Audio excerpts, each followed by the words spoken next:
Hello again. So this session we're going to finish off the preparation of calm abiding or Serenity, which is the chapter 2 of volume 3. But before we start, let's set motivation again and think about for a moment putting our mind to the task or listening or in my case, sort of trying my best to explain or share the text and doing our best to think about how we could use this in our practice and in our life to improve ourselves. And the Buddhist path, the Mahayana Buddhist path, is to do that by aspiring to or engaging in the path that leads us to a Buddha that is able to spontaneously and effortlessly and continuously benefit all beings.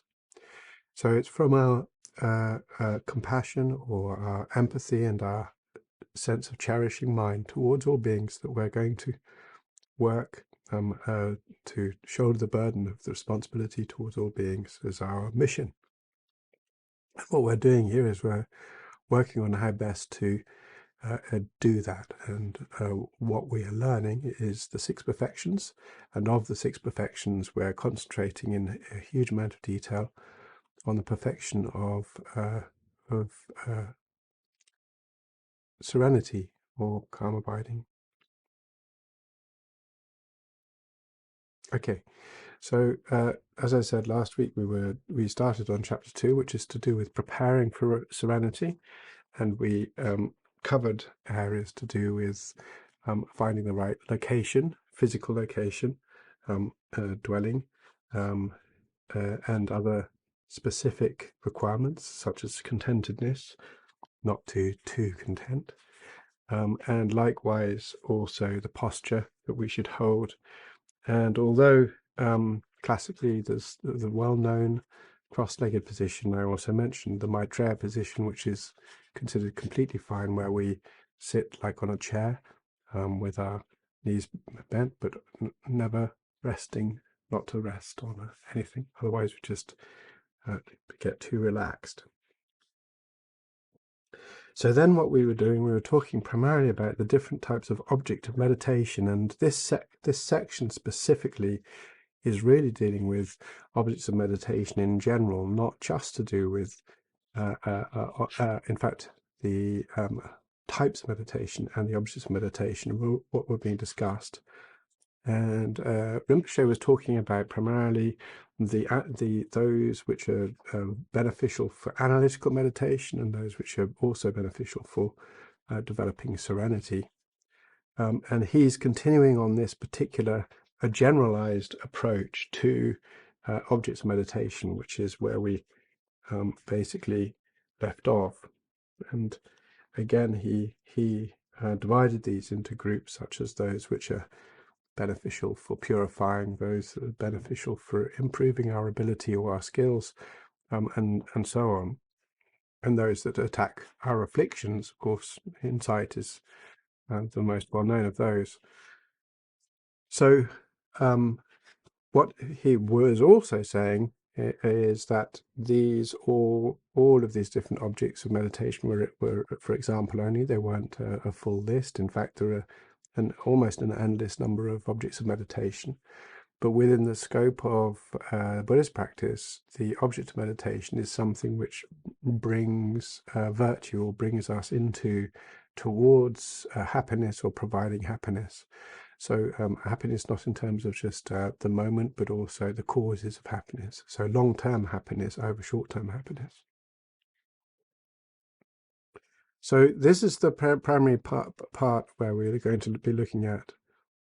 And needless to say, most of what we've been, or in fact, everything that's been discussed within the Lam Rim is itself an object of meditation. And likewise, many different aspects of these practices are also objects of meditation. And although Rinpoche doesn't mention this, there are also composite objects of meditation where you have, for instance, Tonglen, where the subject of the meditation changes over time. So all of these are valid objects of meditation. So Rinpoche now asks the question, well, who should be meditating on what? Which seems quite valid. And his answer is, it's not a one-size-fits-all. Essentially, the thing to remember is that there are various different types of people, and with those various different types of people come various different types of mind. And with the various different types of mind come various different types of meditation, which are suitable for them.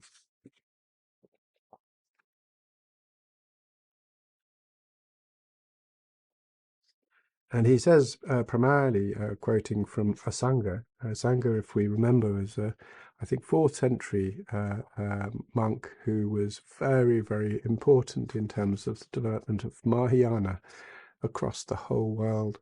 So Asanga is a very, very important character here.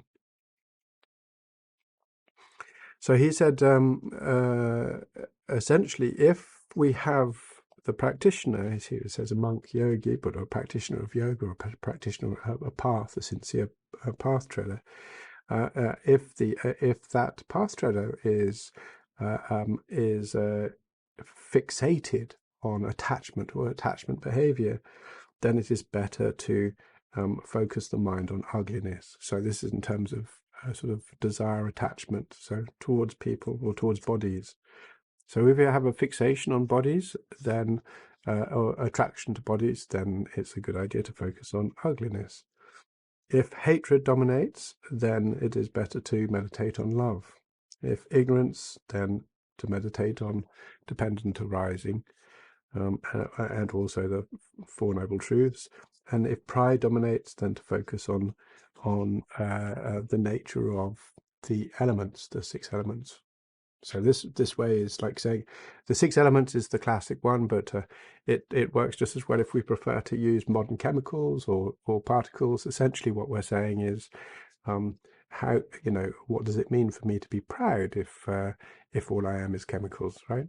So that's the point, is to sort of have this leveling attitude, developing a sense of leveling. So what we see here in this is Asanga is using an opponent's principle. So we're looking at opponent meditations as the basis of our practice to help to balance ourselves, to remove from these strong traits or fixations. And although it's not made explicitly clear, there are 2 things going on here. One of the fact is that some people have an overwhelming fixation, that is sort of a characteristic fixation in their lives. And I think Rinpoche might mention this later on. And then others have variable fixation. So we can sometimes be fixated on one thing, we might be furious, or we might be attached, or we might fall in love, or whatever it is. And in that moment, at that time, then we need to think maybe about working to the current context. But this is primarily true not while we're not for the purpose of achieving serenity.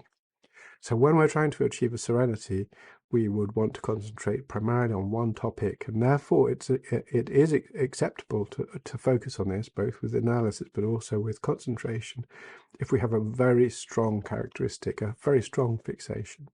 So somebody who's burdened by a fixation on fury or anger or misery, a furious misery, then with a lot of malice or a wish to punish or a sense of upset or punish themselves, then in this sense, loving kindness is a very, very powerful object of meditation, because it cuts through this trait, and it can be used in this sense very efficiently as a meditation subject for serenity, because this will be the continual pressure against which such a practitioner would be working on.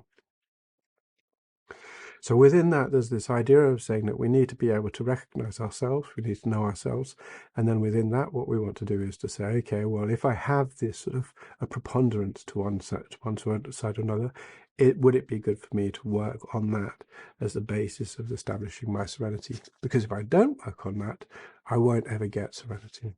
Anyway, I think Rinpoche is going to say all of this, so let's carry on for a minute first of all. So then he says, well, what's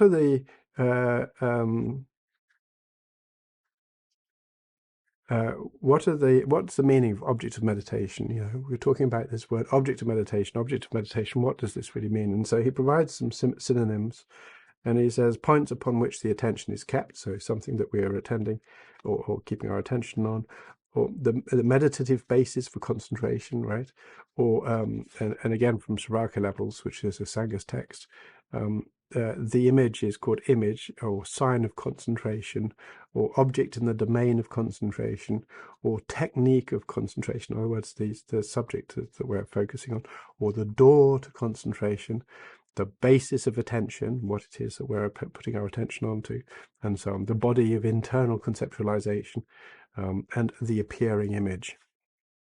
So not always is this a visual, although there's a tendency to use a visual metaphor.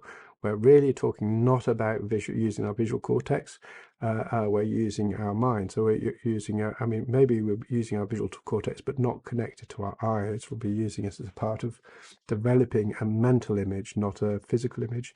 But it doesn't have to be one that's based on visual appearance, which we'll talk about later on. So one of the aspects of this also, which is important, is to think about saying, when we're talking about objects, so the word for me anyway, my understanding of the word subject object is very strongly related, and we talk about the object and the subject both grammatically, but also in terms of a subjective objective aspect to our perceptions. But when we see something, when we're perceiving something, this is true in meditation as well as in terms of what appears to us. There is an aspect in which I feel like I'm the subject looking at the object, or I'm the subject smelling the object. So there's this idea of something over there that I'm sensing from over here, and this subject object is really part of the same perception.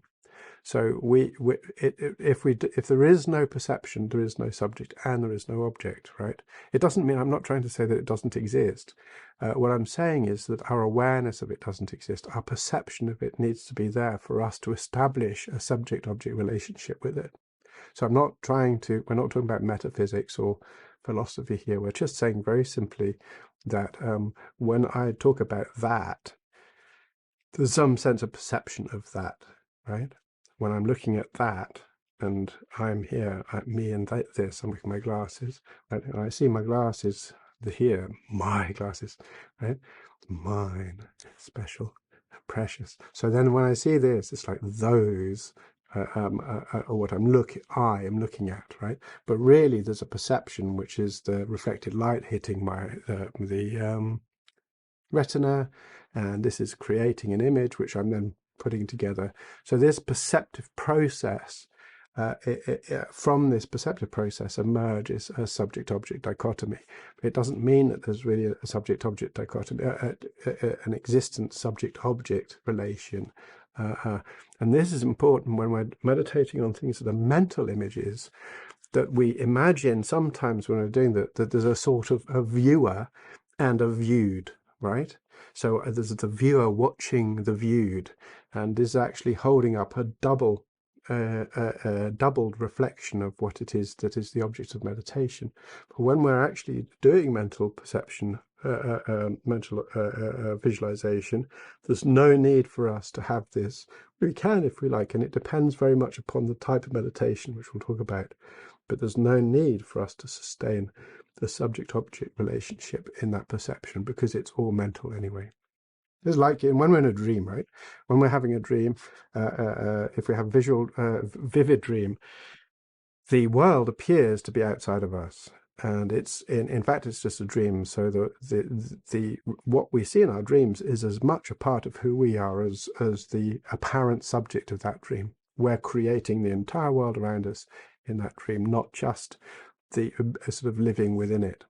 And so similarly, with our visual perception, when we're doing our concentration of a visual image, we need to remember that this is only an apparent subject-object dichotomy. And we don't need to be thinking about this when we're meditating. We need to just be holding the meditation. But just to remember that the context of this is, if things start changing with the object, this is much to do with our mind than it is to do anything else. And if there's a change in the idea of the apparent subject, again, this is really just part of the perceptive process. Sorry, I went on a bit of mind.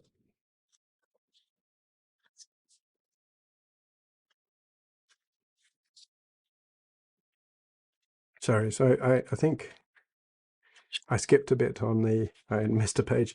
So on the basis of who should do what, then also he says if we're Rinpoche says if our behavior is balanced, in other words, we don't have a strong fixation in terms of our characteristics, then it's not necessary to have a specific one. We can choose accordingly. And he says even if we have slighter fixations, like we don't actually have a very strong fixation, then it's okay too. It's okay for us to choose a distinct one. But if we have a very, very strong fixation, we should stay with that.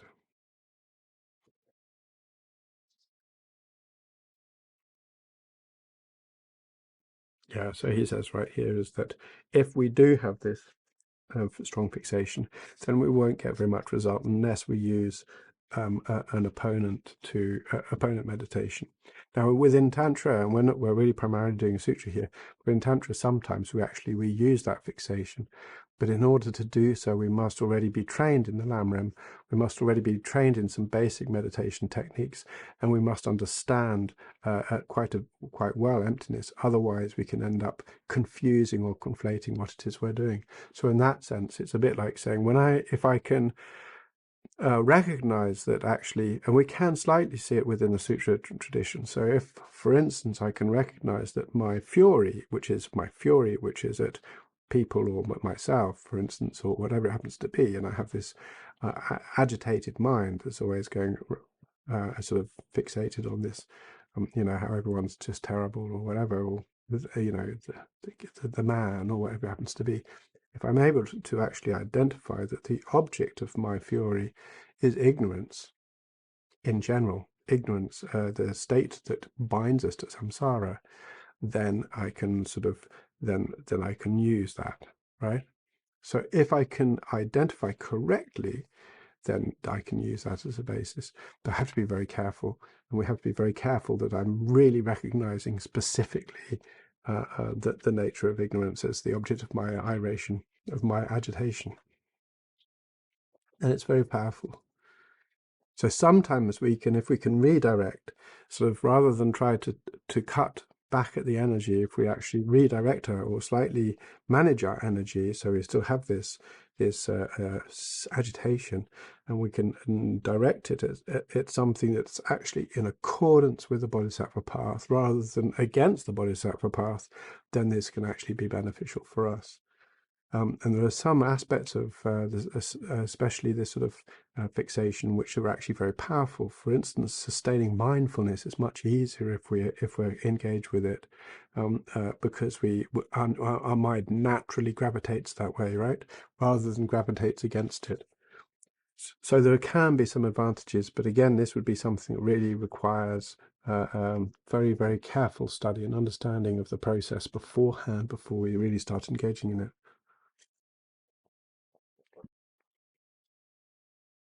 However, so engaging in loving kindness and cherishing is fine. Cherishing mind is very good.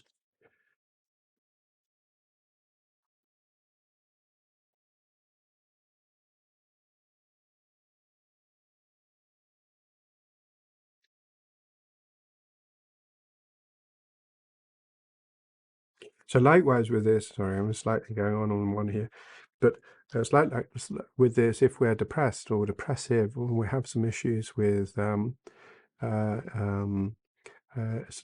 attacking ourselves, then sometimes it might be very good for us to actually develop a cherishing mind towards ourselves. So working on a sense of loving, nurturing ourselves.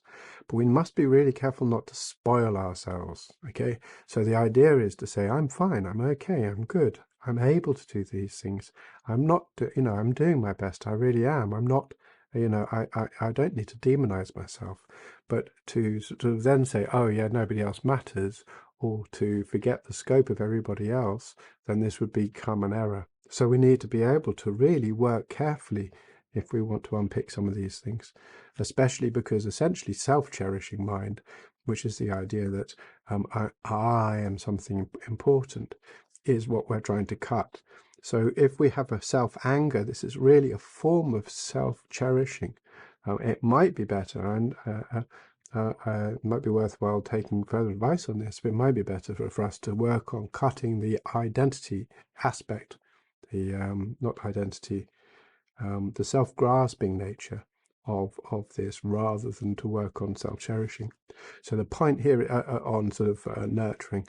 So the point here is that if we recognize that the self is only an elucidation or an emergent factor, there's no substance to it, there's no truth to it, then the hatred that we have for ourselves is dissipated, because it's like sort of hating something that's just a fabrication. It doesn't make much sense. Or a convention, if you prefer. So, like 2p, 10p pieces or something. I really hate 10p. I don't know. Stop it. Okay, anyway, never mind.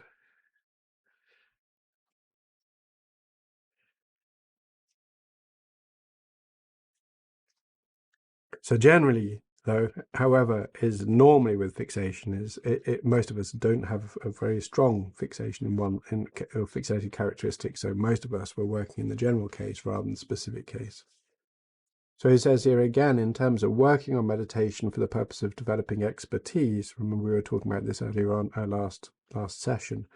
Again, it says when we're confused about something, then we need to be less confused about it. So we want to use the object of confusion, or the particular aspect of confusion, or the ignorance that we have towards something.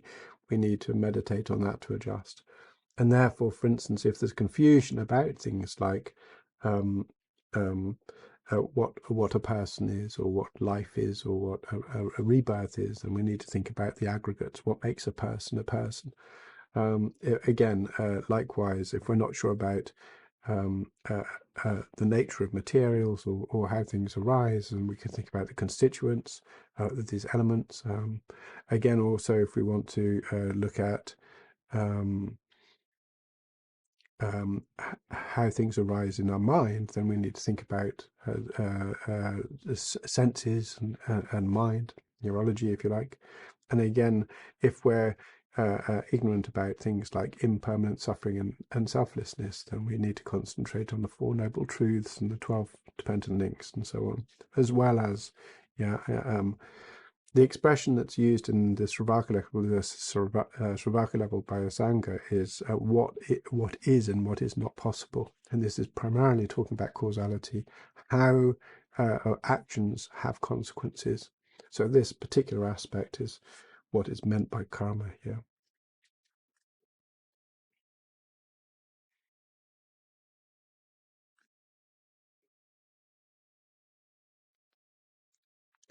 And again, then also in terms of dispelling our afflictions, similarly, we do things like we're working on, if we want to free ourselves from the normal world, we need to focus on developing an understanding of the form realm, which is the next level of concentration levels, and so on and so on. And if we wish to, eventually, he says, if we wish to be disenchanted with all of samsara, and wish to be free of us, then we need to focus our mind on the truth of suffering, cause of suffering, the truth of cessation and the path to cessation, the truth of the path, the Four Noble Truths.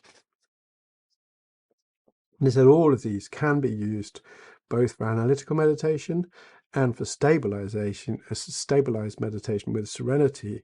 So they're not necessarily just one or the other. They're certainly not just things for serenity. And he said, but a lot of these, this is talking about not just the last stop, but all of the different objects of meditation that have been discussed for the last sort of, across 2 sessions here. He says some of these are particularly strong for developing our minds once we've achieved serenity, and some of them are very good. They're very suitable for as objects of serenity in terms of training our mind for serenity. But not all of them are necessarily the easiest for us to train in. So he said, what I wanted to do, and why I've gone into all of the different objects of serenity, is because once we have achieved serenity, then we have an idea about what sort of is eligible as an object of our concentration, of object of meditation. So he does recognize that within the perfection of serenity, maybe he's really started to diverge slightly and talk about meditation in general, and now what he wants to do is to bring that back to serenity.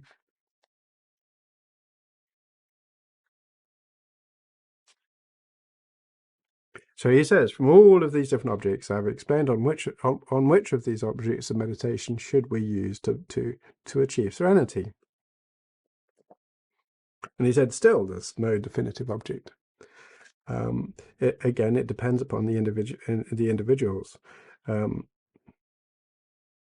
And we've talked already about those who have a particular dominant fixation, and that's what we should do. But for those of us who don't, then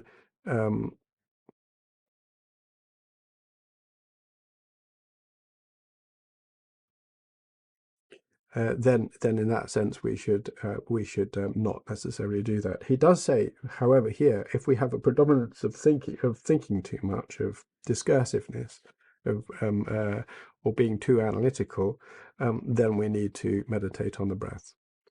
So this is counting the breath, right?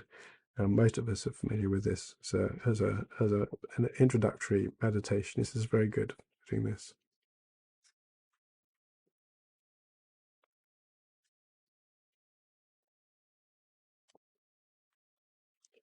So then Je Rinpoche talks really about the objects of meditations for developing serenity, and he takes a text from Bodhibhadra.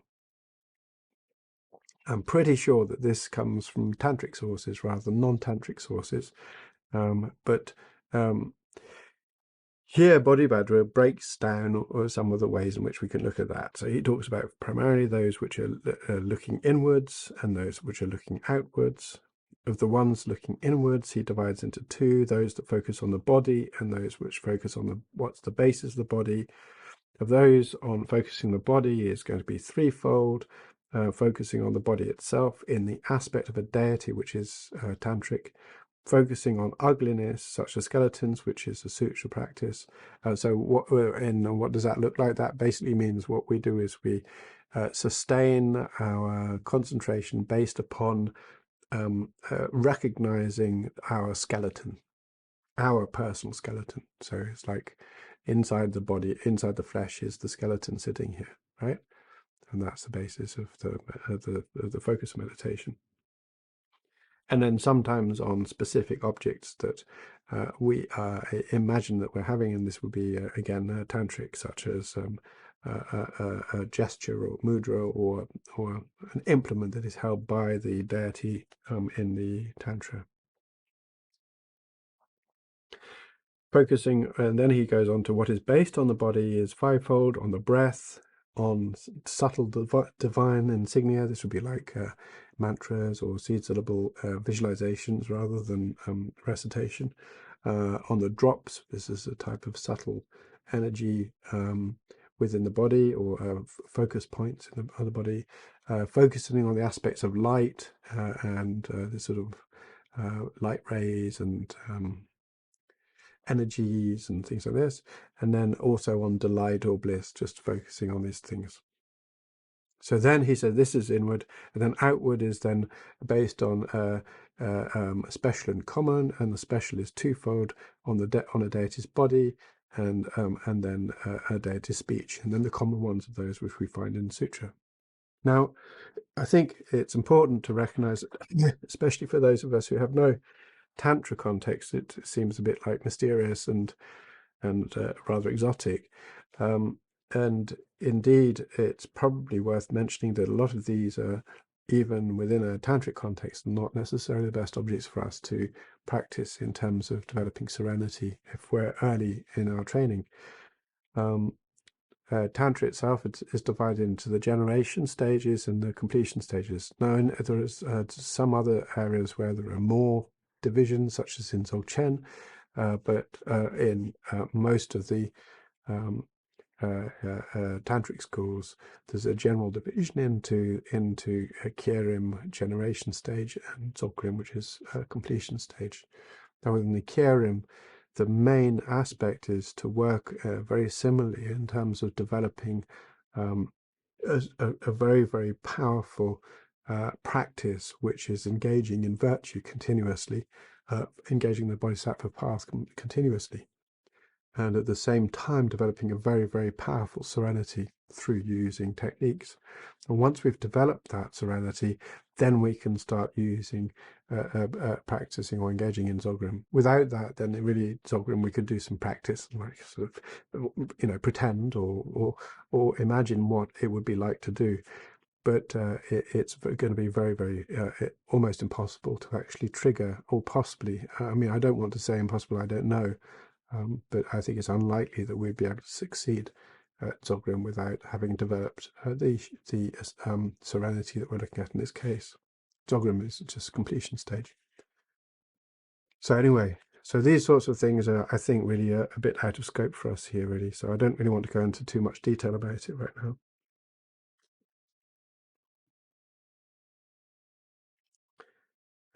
But Atisha cites this passage as well in terms of the different sorts of objects.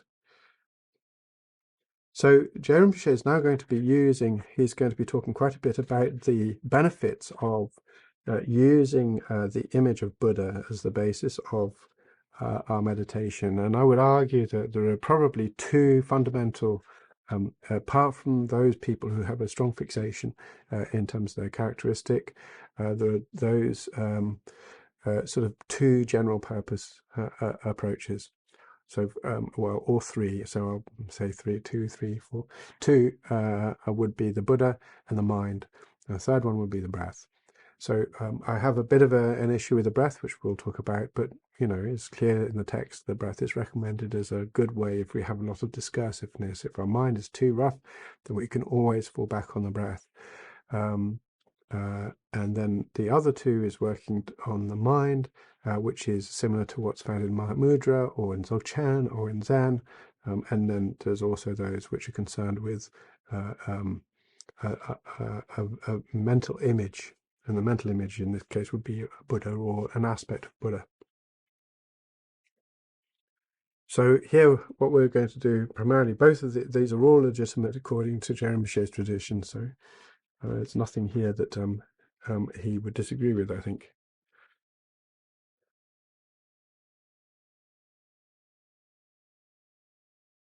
He's written variously on Mahamudra and how to practice Mahamudra, so he's very keen adherent to these practices.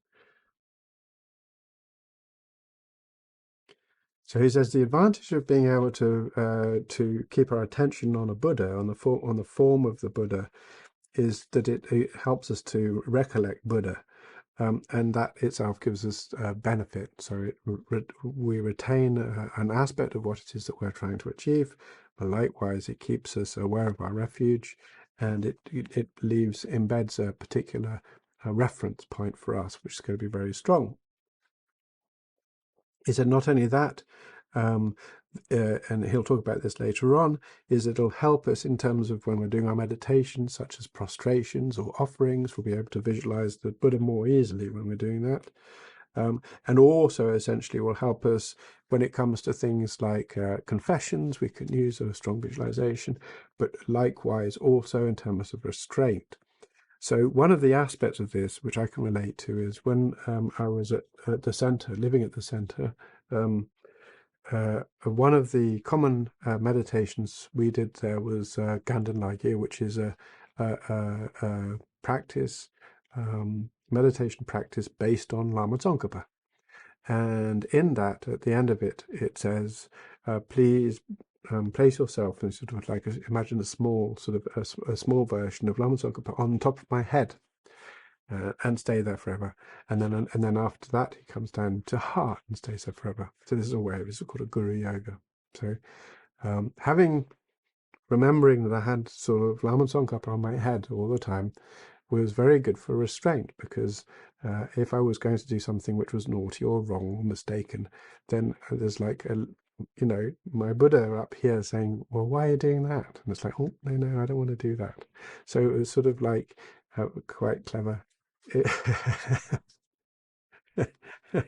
It's quite nice. So like, just like it's like that, a good angel, the angel and the devil on the shoulder. It's just the same. Yeah, so it was a Buddha on the head rather than on the shoulder.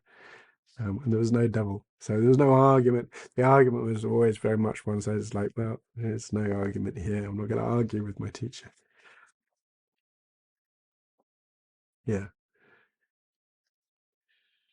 Sometimes, oh no, it's like, no, no.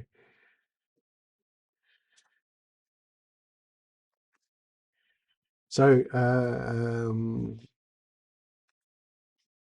so again, also there are advantages in terms of we don't lose mindfulness of the Buddha when we die. We're able to sustain a strong relationship with Buddha at all times. And then when we do develop Tantra and Mantric path, then it improves our ability to practice deity yoga and so on. So there are many sutras which talk about the benefits of using Buddha as the basis for our concentration.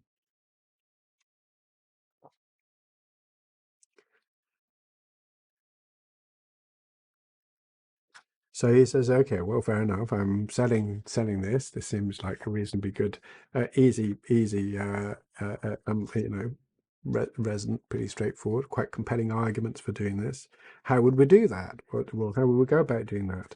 So then he talks about Kamalashila, who wrote this huge text on meditation, is very well known, and he says what we do is first of all to fix our attention on what we can, what we may have seen, in other words, what we're familiar with, and what we've heard about a Buddha. So, like for instance, this golden color, like refined gold, adorned by the special signs and features, like the long earlobes and the curly hair, and so on and so on. And then dwelling in a sense of peace and serenity, filled with loving kindness and cherishing for all beings, and so on. So by reflecting on this, primarily what we want to do is to work on imagining, continuously directing our minds towards this, while we can keep a visual representation clearly in our minds, mental visualization, then as if Buddha is sitting in front of us, like that.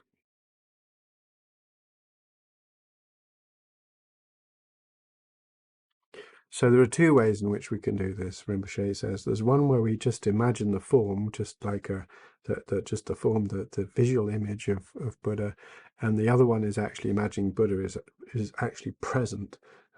And he says that there's a real advantage of doing imagining Buddha is present. Now we know it's not, but what we're trying to do is to say, okay, if I could feel, it allows for us to develop a relationship, a rapport, which helps us with our focus and our mindfulness.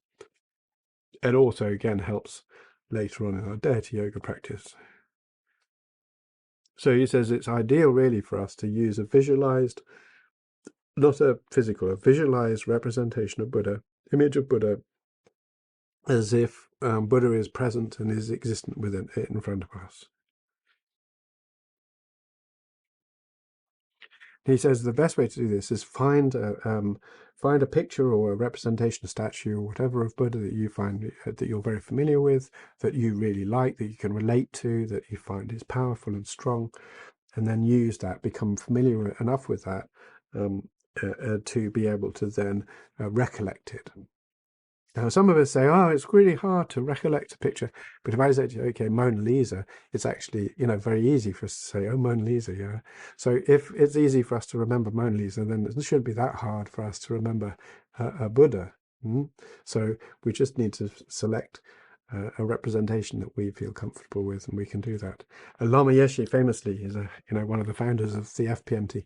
He very famously sort of said, oh, everyone comes to me saying, oh, I can't visualize, I find it so hard, I can't visualize Lama, what can I do? And he said, okay, there's in India, yeah?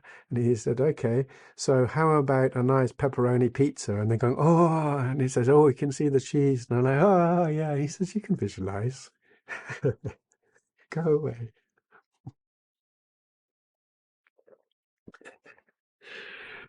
Mm.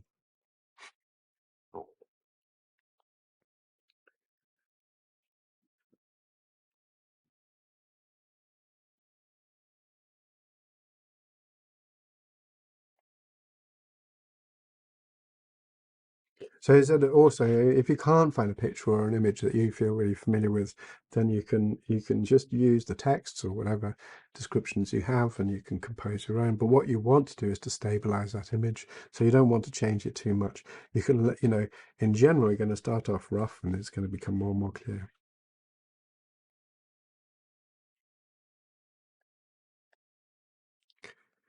And he said, even if the picture that you're looking at is a picture or a sculpture, try to not make the present, the visualization, a picture or a sculpture. Make it living, so make it possible. And I think one of the aspects of this, which I found useful, is if you choosing a visualization like this, and then you can just about see him breathing. Or you can use Tara, and female Buddha is fine.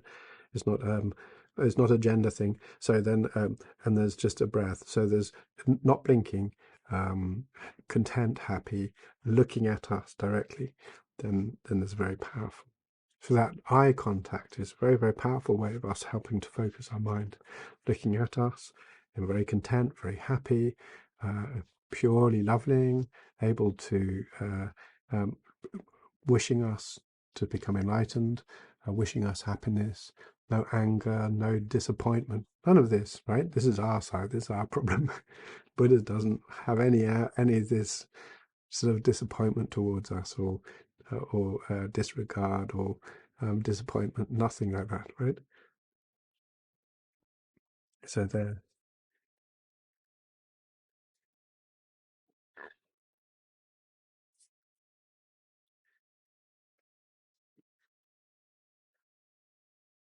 He says some people then, some people, as they put an image in front of themselves and they look at that and they think that they're doing Shine practice, they think they're doing Serenity practices. You can't do this, it doesn't work.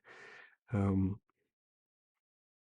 he mentions Yeshe De, who is a Tibetan teacher, who says this is just no good at all.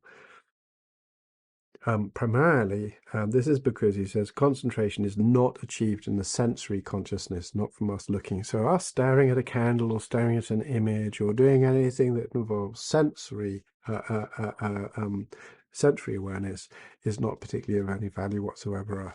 The same as just listening to a note or listening to a particular tone or whatever. There's no value really to this at all. It has to be, the object has to be mental. So the object of for us to develop serenity, there are other things we might get some benefits, I don't know.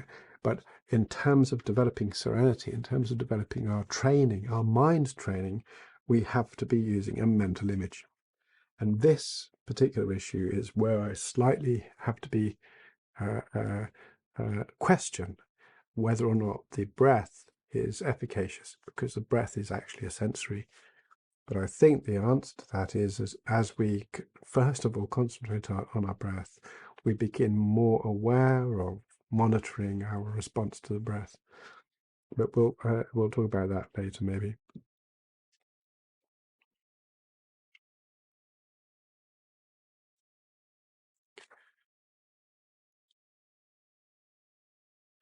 So the primary purpose of serenity itself is for us to be able to do mental training, mind training, training our mind to be able to place it relaxed or fixed on a specific object of our choice, right? And not going off on any journeys unless we let it. He says, first of all, however, and needless to say, when we're thinking about a visualization, we start off with thinking there's not all the different little bits, all the different hairs, all the ear, the nose, the eyes, the lips, this and that, the other, and so on. It says primarily, it's first of all important to work on the gross features, the larger features, such as the head, the arms, the body, the legs, and then later on, once we can get that clear, then we can work on everything else. So it's once we begin to see a solidity or a stability to the coarse features, just the very rough features, then we can work on the more detailed features. He says that we should find, he says, his personal experiences definitely, he says that it's very, very easy for us to raise the appearance of the coarse features, sort of a rough blur. It starts off as a blur, and then it begins to sort of become more clear, and then it becomes much easier to stabilize it. Then he says what we want to work on is establishing the object remaining there, and then gradually it can become more and more clear. It's a bit like at the moment our minds are like, when we're doing visualization, it's a bit like a sort of a sandstorm, or like the mud in the mud in the water that I talked about weeks ago. So in this, we sort of like everything is sort of like continually churning and changing, and various different quick sudden movements or slow movements and all sorts of things going on. And rather than just concentrating on the meditation, sometimes we concentrate on thinking about the meditation. Complete waste of time for us. So all this sort of stuff, and why must I remember to tell somebody about this? Completely not relevant. So all of this sort of stuff is going on, and it makes everything very hard to see.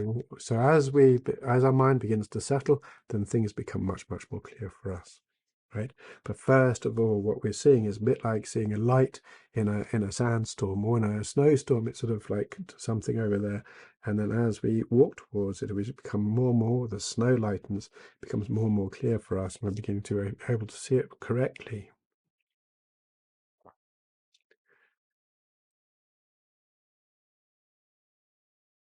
So he says an important point here, and this has been repeated many times, is that when we've developed until we've developed a satisfactory training, it's really important for our training in terms of developing serenity for us not to shift our focus to different subjects, right?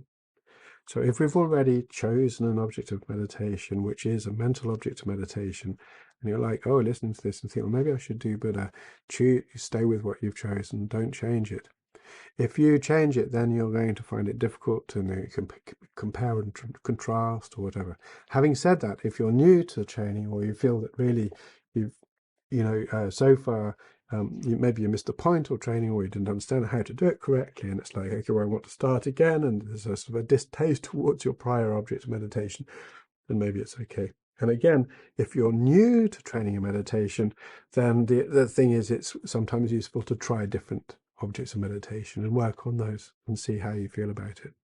So one of the aspects of this, as I said before, is that one of the objects of meditation that's often used is the mind. So concentrating on the mind is primarily being aware of the mind perception, mental activity.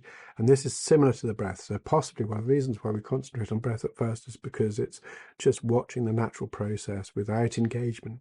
So as we watch the natural process, what we're not doing is allowing it to go visiting too much. We're bringing it back to just observing the mind, So one of the questions here is like, well, can a mind observe itself? And the answer is no. Just like a light cannot illuminate itself, essentially the mind, a single moment of consciousness, is not self-aware. There's various different other teachers who say that it is. That's what's called reflexive awareness, and there's a huge amount of literature about it. And I don't want to go into that right now. But essentially the idea is, well, what is it that I'm actually, what's the object of the meditation? And really in the end, the object is the prior moment of consciousness. So the prior moment, what happened next? So but it feels like it's immediate, more or less immediate. So it's just to watch a mind like this. So when we're watching the mind, then in this case, there's a tendency either for us to not know how to do it because we're not sure what the object is. Well, all we're doing is looking the full perceptive arena of our mind. Everything that we're feeling, thinking, experiencing is all mind, right? Not just thoughts, not just words or images, but the whole thing is the mental activity. And then the point about it is just to not engage, just to observe. So as we're not engaged, just to observe, and what we're doing is, if we see ourselves, or we see the previous moment of mind going down a particular track, to bring it back to the object of awareness, mental awareness, like that. So some people find this very, very powerful, and swiftly find it very, very easy to come to a very calm state. Other people find it very, very confusing. So again, it's like saying we need to be able to be self-aware, which is best for us.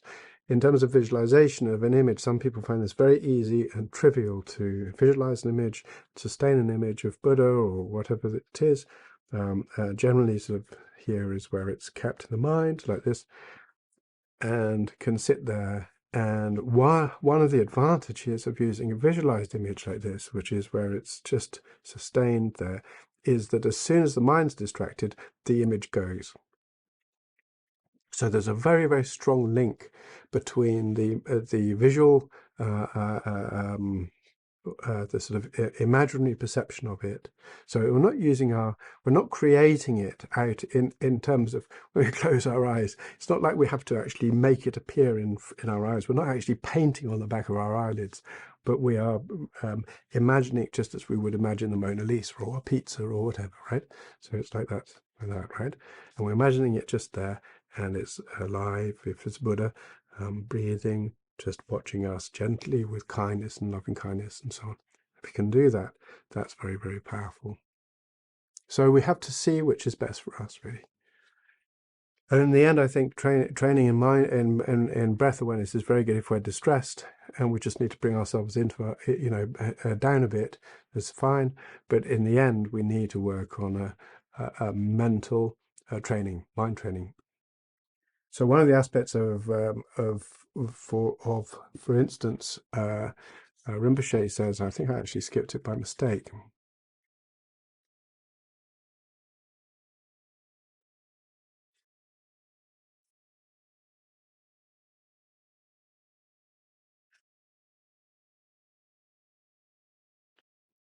So some people, he says here, so some people claim, so this is like, we can find this in some of those who actually are concentrating on mind. It says here, some people say, there is no, we want to stabilize our minds without an object of meditation at all. Yeah. So it's just, I will keep my mind so it does not stray towards any object whatsoever. I'll just keep it in like this. So this is primarily some of the ways in which it's trained in Zen. Some Zen teaching, not all Zen practice, but some Zen do this. Some Dzogchen do this, and then keep the attention just with no objects whatsoever. And Rinpoche points out, it says, when we're doing that, we're actually focusing on the mind itself, because we need to have that vigilance that makes sure that we sustain this lack of object whatsoever. And sustaining a lack of any object whatsoever means we're primarily actually watching our mind. Because otherwise, if we're not watching our mind, how do we know what our mind's doing? Yeah.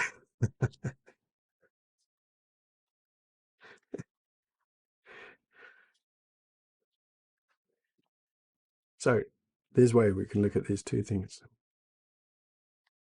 Anyway, we're talking primarily about visualizing a Buddha. Yeah.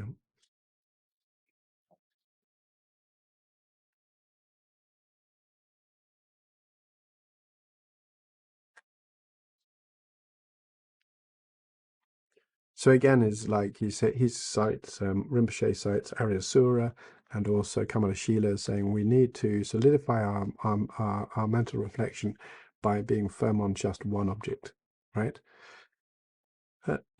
If we let it flow into many objects, or we change it, or we allow it to change too much, then that just disturbs us and doesn't help us.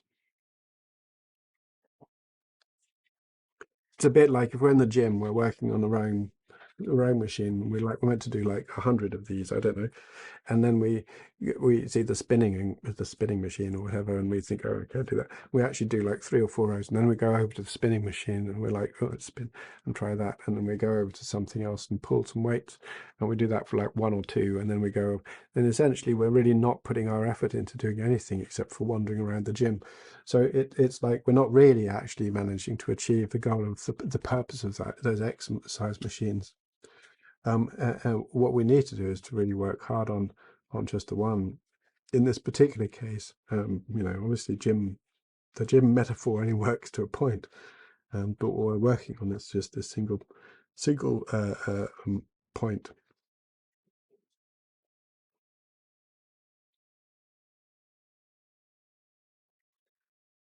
So he says, and again, Kamala Sheila says, it's only once we've developed our serenity that we should then start working on a variety of meditations in terms of our training. We can then use whatever we like and still train in our serenity, because we've already achieved a strong serenity. And then what we can do is continue to develop that without having to worry about the specific object.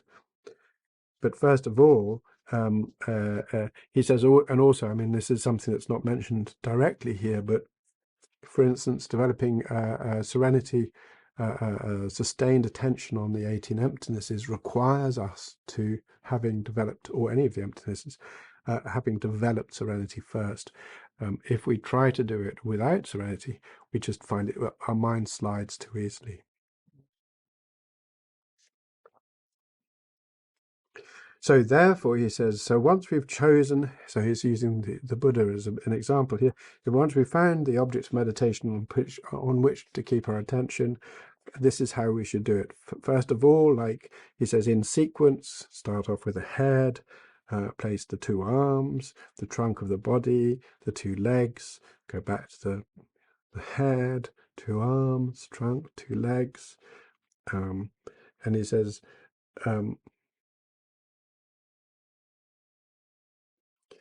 then after a while we do this, we should be able to see the body as a whole developing after we've cycled through it, the gross elements, the gross components like the body, arms and legs and so on, yeah? And he says, and then we should be satisfied with that. Once we've got the whole body, just the basic body, arms, legs, and torso, just be content with that. Don't go any further. Don't worry about now need to do the eyes or whatever. He says, just stay with that and fix our attention. So he says, this is enough clarity. Once we've got the general form of the body there, a recognition that this is Buddha, then this is enough.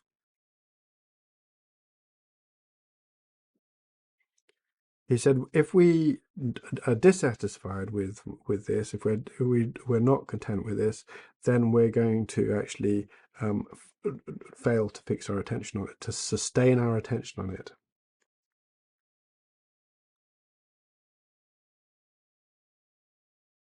And he says what will happen is that discontent, you will gradually get a more and more clear picture, but there's going to be this instability which will prevent us from achieving serenity there.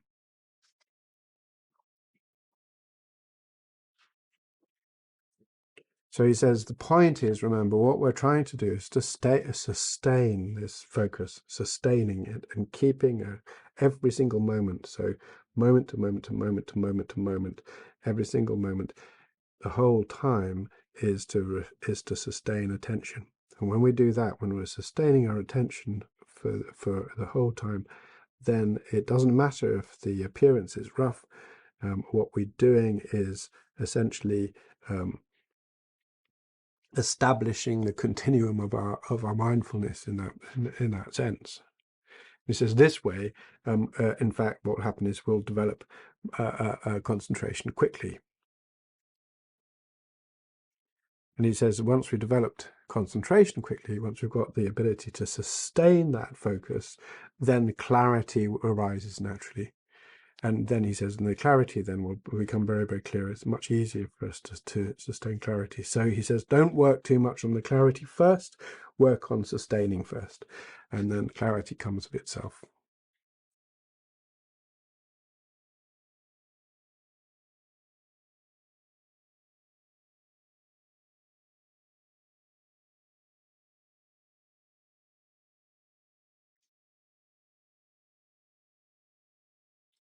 So then, in terms of the aspect of this, Rinpoche says there are various different ways in which this appears, and he does a sort of typical logical breakdown of all the different options, such as we can imagine that for various different people it's either easy or difficult to have an image appear, and its appearance can be clear or unclear, so that gives us 4 variations, and moreover they can either be stable or unstable.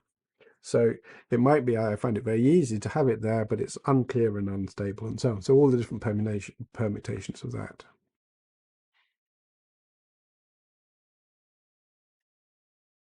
He says when we're practicing Tantra, when we're doing a mantra vehicle, when we're doing deity yoga, then it's really important for us to have a clear image.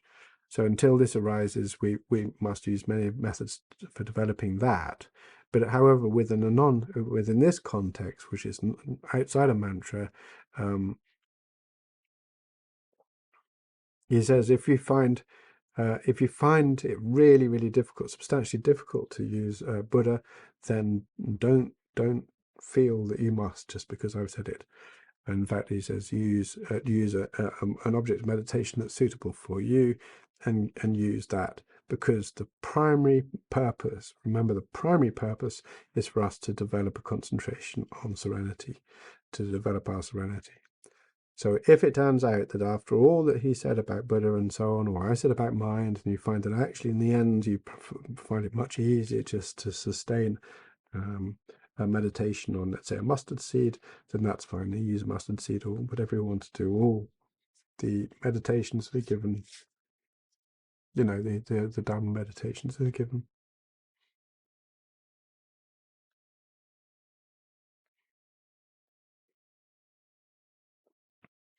And he says again in this context, if we focus on a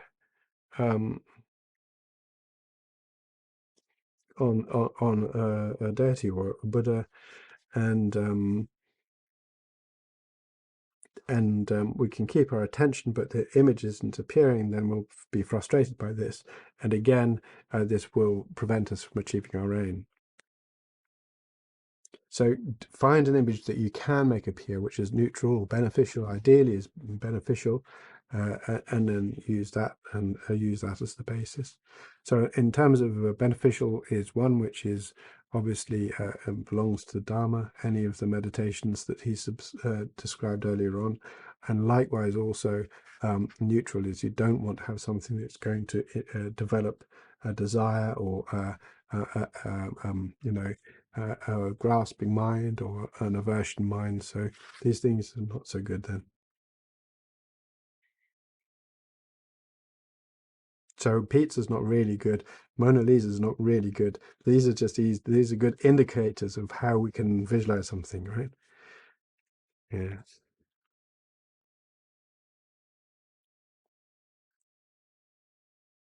And then he goes back to talking about the Buddha as an example, but we need to remember that this is only as an example. He's talking about this in terms of whichever object of meditation we're looking at. So it says here, for instance, we want to keep the focus on the entirety of the body to the extent that it appears to us. And if some part appears very clearly, then we should sustain attention on the clarity, the clear parts, and keep our attention on them, and sort of allow for that. We don't push it, just allow for that to develop. When they become unclear, return back to the body as a whole.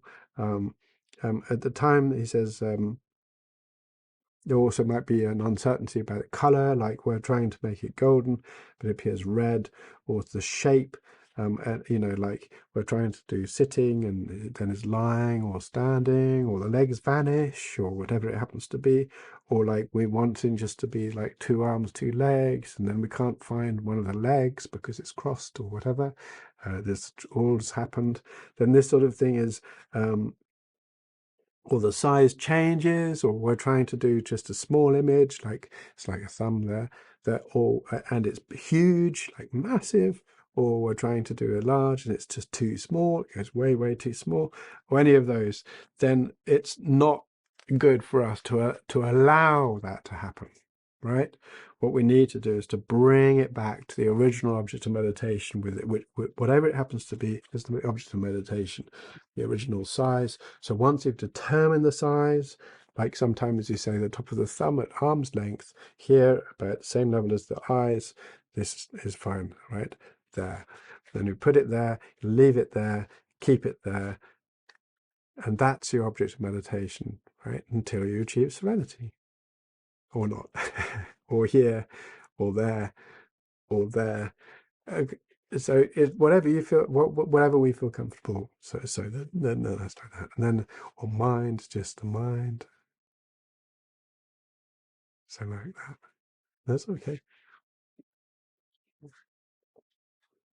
So that's all about choosing our object of meditation. What objects of meditation are available to us, and what it is that we should choose. So I'd suggest that when we're working on developing, keeping our mind, calming our mind down, breath awareness is fantastic. But using breath awareness as the basis for serenity, I have my doubts. Personally, I have my doubts. I think in the end, we need a purely mental image, either the mind or a visualized object like the Buddha, are very, very suitable, very powerful objects. If we've entered into mantra, then there's additional objects available to us. So some people then use their own body within the mandala, for instance, or a mirror, and so on. So a mirror is quite good too, but this is not a physical mirror. This is a mental mirror, right? So those sorts of things within a mantra context, you can do that. Within a sutra context, it's a bit more complex. So those sorts of sutra contexts are better to be more easy, simple, not so complex, rather. So those sorts of things. And you find what's best for us, and then we can choose that and stay with that. And then if we've already chosen something, then to see what we can do, relate to it, allow it to be there. If we've spent years on it and it's still not working for us, maybe possibly think, okay, well, it's a risk. So think carefully. But yeah, anyway, so the idea is select something and use it, make sure that you're comfortable with it, at least in a primitive way, so something we can sustain, and then stay with it, be happy. Yeah, because being happy, being content is a part of the practice of serenity as well.